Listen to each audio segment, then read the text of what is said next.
हर हर महादेव। देवों के देव महादेव जी के चरण में प्रणाम करती हूँ, मेरा प्रणाम स्वीकार हो। माता गौरा पार्वती के चरण में प्रणाम करती हूँ, मेरा प्रणाम स्वीकार हो। गणपति ललनमा के चरण में प्रणाम करती हूँ, मेरा प्रणाम स्वीकार हो। सब गुरु भाई बहनों के चरण में प्रणाम करती हूँ, मेरा प्रणाम स्वीकार हो। सब देवी देवताओं के चरण में प्रणाम करती हूँ, मेरा प्रणाम स्वीकार हो। अपने से बड़े को चरण में प्रणाम करती हूँ, मेरा प्रणाम स्वीकार हो। गुरु भाई बहन, मैं कथा सुनाने जा रही हूँ। इस कथा को पूरा सुनिए और रहस्य जानिए। आदि नहीं, आदि सुनने में शिव गुरु का अपमान होती है और पूरा सुनने में ज्ञान होती है। इसलिए कथा को पूरा सुनिए और रहस्य जानिए। हर हर महादेव, घर घर महादेव। गुरु भाई बहन, एक राजा थे और एक रानी थी। राजा बहुत अच्छे राजा थे। राजा के राज में बड़ा खुशहाली परिवार था और राज भी खुशी था। राजा के घर में बहुत सारे दासी, नौकर, मंत्री बहुत सारा थे। लेकिन राजा का एक बेटी थी, वो बड़ा हो चुकी थी। राजा की बेटी को छोटी रानी कह के लोग बुलाते थे, छोटी राजकुमारी कहते थे। राजा की बेटी जो थी राजकुमारी, उसके लिए एक पर्सनल दासी थी, उसी का आदर भाव में लगी हुई रहती थी।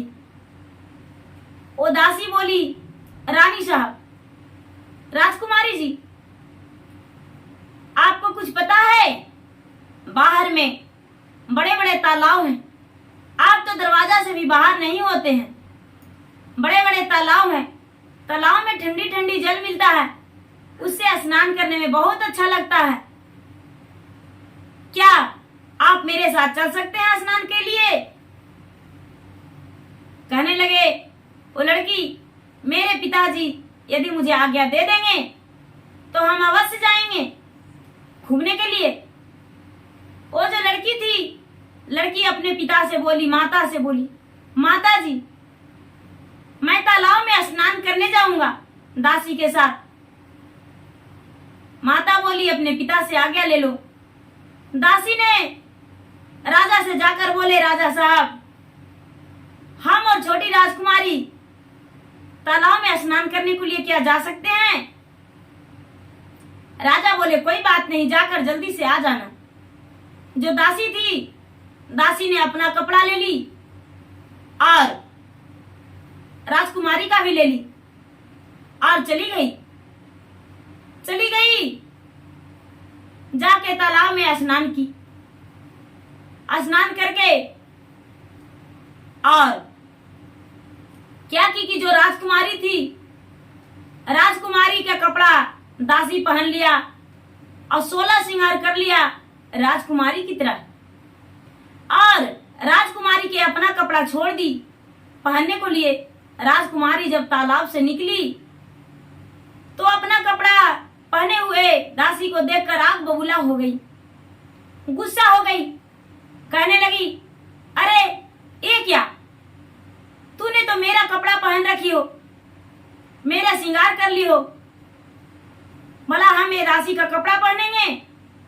दासी बोली, राजकुमारी जी, आप नहीं जानते हैं, आप राजमहल की महारानी हैं और इधर लोग देखेंगे तो पता नहीं क्या सोचेंगे, इसीलिए आपका कपड़ा हम पहन लिए हैं और आपको अपना वाला छोड़ दिए हैं।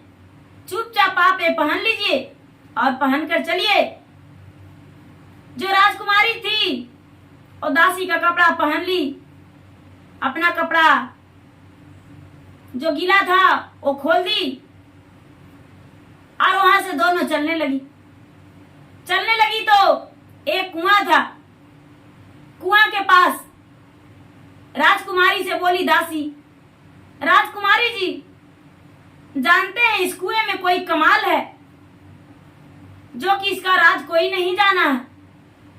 राजकुमारी बोली, कुएं में क्या कमाल है, जरा देखे तो।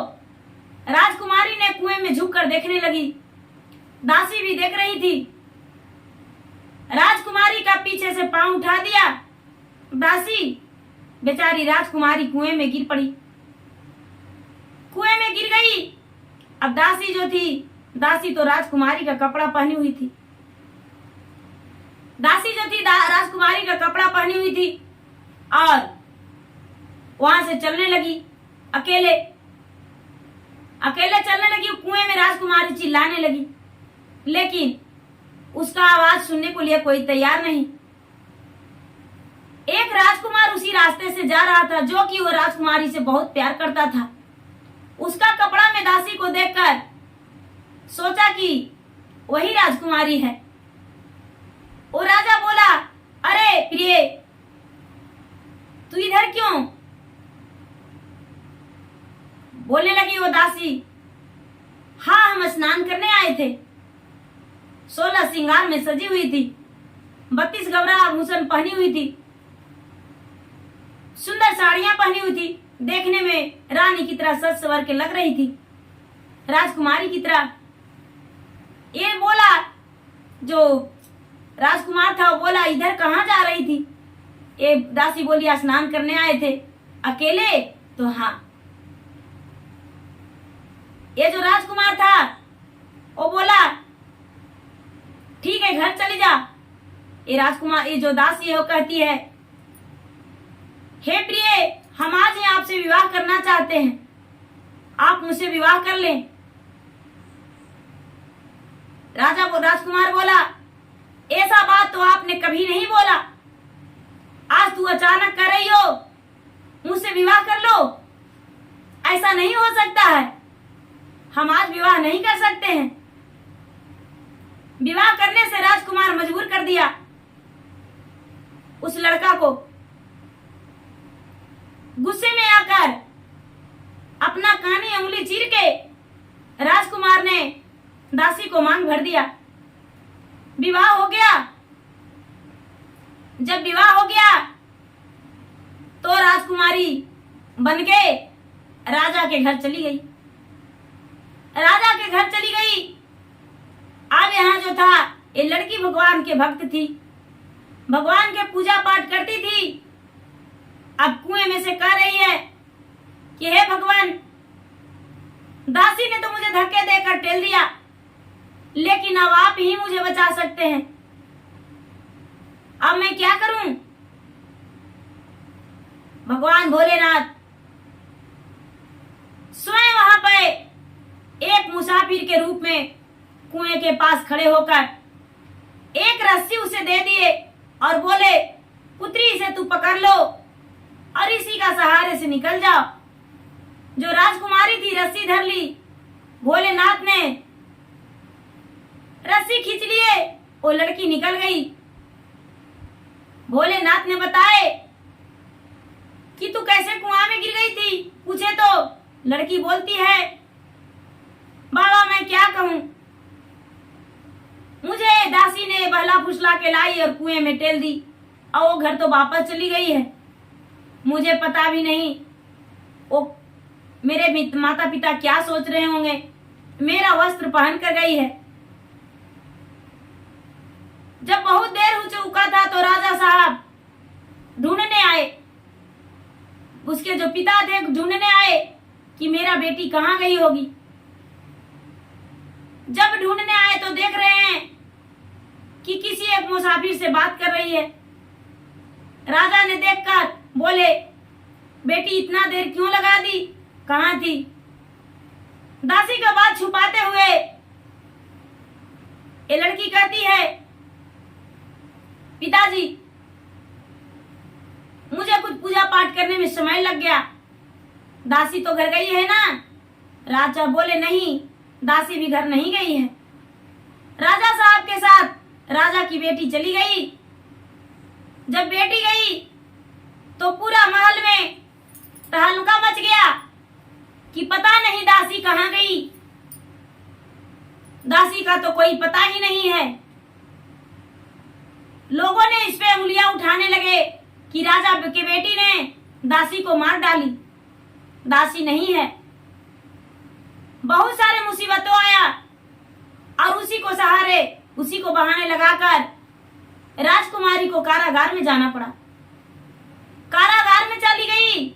राजा ने इसको सजा दे दिए कि तूने दासी को मार डाली और उसका जो वस्त्र था इसलिए तू पहन ली हो। अब एक कारागार में पड़ी हुई है लड़की भगवान भोलेनाथ को याद करके और रोती है, बिलटती है, कहती है भोलेनाथ आप ही सहारा है, इसके अलावा कुछ नहीं, कोई नहीं, अब आप ही बचा सकते हैं। जब कुछ दिन बीत गया तो दासी जो कि रानी बनी थी, राजा बोले कि चलो अपना मैके नहीं जाओगी, चलो तुम्हें मैके घुमा लाते हैं। वो आने को लिए तैयार नहीं थी। राजकुमार के रूप में भोलेनाथ उसके घर गए और जाकर उसके पति के रूप में वहां धर लिए पति का रूप। उसका जो राजा था राजकुमार, वो कहीं बिजनेस के सिलसिले में बाहर निकल चुका था। बोल रखा था कि हम 1 सप्ताह 2 सप्ताह नहीं आएंगे। यही बीच में भोलेनाथ राजा के रूप धारण करके और राजकुमार के घर गए, जो दासी जहां थी, शादी था दासी का। महादेव अंदर गए और बोले क्या तुम्हें मैके नहीं जाना है? तुम्हारे पिताजी आज ही बुलाए हैं तुम्हें, चलो अपना मैके चलो। दासी सोची लगता है राजकुमारी मर गई, अब तो पूरा राजपाट मेरा ही हो जाएगा। राजा तो मुझे ही मानेंगे अपना बेटी, क्योंकि मैं तो राजकुमारी बन चुकी हूँ। अब ये जो दासी थी राजकुमारी बनी हुई, भोलेनाथ क्या किए कि डोली मंगवाए और डोली मंगवा के और राजकुमार के दासी को यहाँ ले आए। जब दरवाजा लगा डोली तो लोगों ने चौंकने लगे कि अरे दरवाजे पे डोली कैसा? रानी निकली तो भगवान का खेला, दासी सज के वहां से आई थी, लेकिन जब राजा के द्वार पर आई तो एक दासी का वस्त्र उसका शरीर में हो गया। जितना सजा धजा जेवर गहना श्रृंगार उसका शरीर में मिट्टी पड़ गया, फीका पड़ गया, कुछ भी नहीं रहा, बिल्कुल दासी की तरह कपड़ा हो गया, दासी की तरह उसका सब कुछ हो गया। रानी निकली तो डोली उघार के देखती है, उसकी माँ, घर के दाई दासियां जितना थे सब देखे तो देखते हैं कि अरे तो वही दासी है जिसे हम मारने के लिए बोले कि मार दिया राजकुमारी। जब ऐसा देखे तो राजा को पता चला कि वो विवाह करके किसी दूसरे के साथ चली गई थी, किसी दूसरे के साथ चली गई थी। भोलेनाथ जो मायावी रूप धर के राजकुमार बने हुए थे, वो कहने लगे कि हाँ इन्होंने एक लड़की को कुएं में टेल दिया था और राजकुमारी का कपड़ा पहन लिया था और हमसे विवाह का जिद किया, तो हमने तो विवाह इससे कर लिए, हमने विवाह कर लिए। और ये तो कहती थी कि हम राजकुमारी हैं तो यहाँ ले आए। पूरा राज पोल खुल गया। ये जो जेल में थी लड़की राजकुमारी, उसे राजा साहब आजाद कर दिए, अपना बेटी को महल में, राजमहल में ले आए और दासी को दे दिए सजा, कारागार मिल गया। और जो राजकुमार बिजनेस में गया था लदनी खेदनी अपना लेके, वो जब घर आया तो उसे पता चला कि वो जो दासी थी, वो जो मेरी रानी थी, वो अपना मैके गई है, मैके गई है और मैके में ही रह रही है, गई है। और कोई लेने आया था जो कि मेरा ही रूप का था। ये तो चकित होकर राजमहल आए राजकुमार, तो सचमुच में पता चला कि मेरी पत्नी आई थी लेकिन वो दासी थी। जब ये राजकुमार से राजकुमार मिला लड़की से, लड़की ने सारा हाल कहा राजा साहब ने इसके साथ अपना बेटी का विवाह कर दिए। अपना बेटी को विवाह कर दिए, और जो जिससे दासी से विवाह किए थे दोनों का अपना घर विदा करा कर ले गए। अपना घर विदा करा कर ले गए। जो राजा की बेटी थी उसका मान रानी का मिला, राजरानी का मिला, और जो दासी थी उसका दासी का ही दर्जा मिला। दासी बन के ही रही, राजा की पत्नी भी बन के रही, लेकिन रानी के दासी बन के रही। जो रानी थी उसे 2 पुत्र हुआ, और जो दासी थी उसका भी 1 पुत्र हुआ। राजा का मृत्यु बहुत कम उम्र में था। राजा का मृत्यु बहुत कम उम्र में था। भोलेनाथ द्वार पे एक भिखारी के रूप में आए और राजा से कहने लगे, हे राजन, आपका आयु 7 दिन का बचा हुआ है। आपका आयु 7वें दिन खत्म हो जाएगा। राजा ने मूर्छित हो गए और कहने लगे कि तो मेरा आयु कैसे बढ़ सकता है। राजा बोले, आपका तो अभी आधा उम्र बीता है, आधा बाकी है। यदि आपको बढ़ाने के लिए उम्र कोई दे सकता है तो आप फिर से जवान हो जाएंगे, आपका उम्र लंबा हो जाएगा। राजा बोले, तो किसका उम्र मेरे लिए लग जाएगा? भगवान बोले, भोलेनाथ, आपका उम्र सिर्फ आपका बेटा का ही लग सकता है। आप अपना बेटा से उम्र मांग सकते हैं। राजा ने बड़े बेटे के पास गए और बोले, हे पुत्र, ज्यादा नहीं, कुछ दिन के लिए अपना आयु मुझे प्रदान कर दो, कि जो कि हम कुछ दिन जीवित रह सकते हैं। बड़ा बेटा बोला, नहीं पिताजी, चाहे मुझे राज क्यों ना छोड़ना पड़े, हम नहीं दे सकते हैं अपना आयु। दूसरा बेटा के पास राजा गए, दूसरा बेटा भी इनकार कर गया।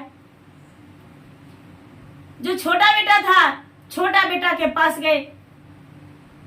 छोटा बेटा ने बोला, पिताजी, आप जितना चाहे उतना लंबा मेरा आयु ले सकते हैं, अपना आयु हम आपको दे सकते हैं। बेटा ने अपना जवानी जो था दे दिया, अपने पिता को प्रदान कर दिया। उसके पिता ने फिर से जीने के लिए उनका सहारा मिल गया। भोलेनाथ ने उसका बेटा का उम्र उसके पिता को लगा दिए। पिता को जब लगा दिए तो पिता का लंबा आयु हो गया।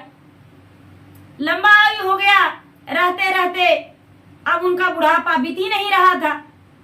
बुढ़ापा बीत ही नहीं रहा था, बूढ़ा हो ही नहीं रहे थे। अब उन्हें लगा कि मेरा बेटा भी बूढ़ा हो गया, मेरा पत्नी बूढ़ी हो गई, लेकिन मैं क्यों नहीं बूढ़ा हो रहा हूं? हे भगवान, आखिर कौन सा कारण है? राजा ये भूल चुके थे कि अपने पुत्र का जवानी हम सिर पर ले लिए हैं, मेरा पुत्र का आयु मेरे में लग गया है। भगवान से विनती करने लगे। भोलेनाथ स्वप्न में बोले, हे राजन, तेरा आयु जो है तेरा पुत्र का लगा हुआ है। तेरा आयु तेरा पुत्र का लग गया है, तेरा तो जवानी ही रहेगा, कहाँ बुढ़ापा हो आएगा। तुम बूढ़ा नहीं हो जाओगे, कभी नहीं। तेरे पुत्र बूढ़ा हो सकता है लेकिन तुम नहीं। राजा को याद आया, भगवान से बोला, हे भगवान, मेरा उम्र मेरे पुत्र का दे दीजिए। अपने पुत्र को बोला, हे पुत्र, जो मेरे पास उम्र है वो उम्र अपना तू ले लो, और हम चाहते हैं कि भगवान का चरण का दास बन जाऊं। भगवान ने क्या किए कि राजा को उम्र लेने को लिए तैयार हो गए। राजा बोले, हे पुत्र, आज मेरा अंतिम दिन है, आज मेरा अंतिम दिन है, तू राजपाट अच्छे से संभालना। छोटे पुत्र को राजा बना दिए, राजाभिषेक कर दिए, और उसके बाद राजाभिषेक करते ही भगवान से बोले, अपना चरण का दास मुझे बना लीजिए और मेरा जो आयु है मेरा पुत्र को प्रदान कर दीजिए। भगवान भोलेनाथ राजा को उम्र उसके बेटे में लगा दिए। राजा उसी क्षण वहां मृत्यु हो गया। जो दोनों दासी थी, दोनों रानी थी, दासी और रानी दोनों बिल्कुल बूढ़ी हो चुकी थी। उनका बाल पक गया था, मांस ढुल गया था, चलने फिरने लायक नहीं थी। तब तक राजा जवान हड्डा गड्ढा थे। जब मृत्यु प्रदान किए तो एक बूढ़ा का शरीर हो गया और मृत्यु हो गया। जो छोटा बेटा थे राजा बन गए। 2 पुत्र का राजा साहब त्याग कर दिए, राजा नहीं बनाए, अपना जायदाद से दूर कर दिए। राजा इस दुनिया से चल गए और भगवान भोलेनाथ के चरण के दास बन गए। भोलेनाथ ने अपने चरण के दास बनाकर उन्हें रख लिए, क्योंकि जो राजकुमार थे वो भगवान के प्रिय भक्त थे। तो गुरु भाई बहना, मेरा वीडियो अच्छा लगे तो इसे लाइक कीजिए, शेयर कीजिए, सब्सक्राइब कीजिए। धन्यवाद। हर हर महादेव, घर घर महादेव।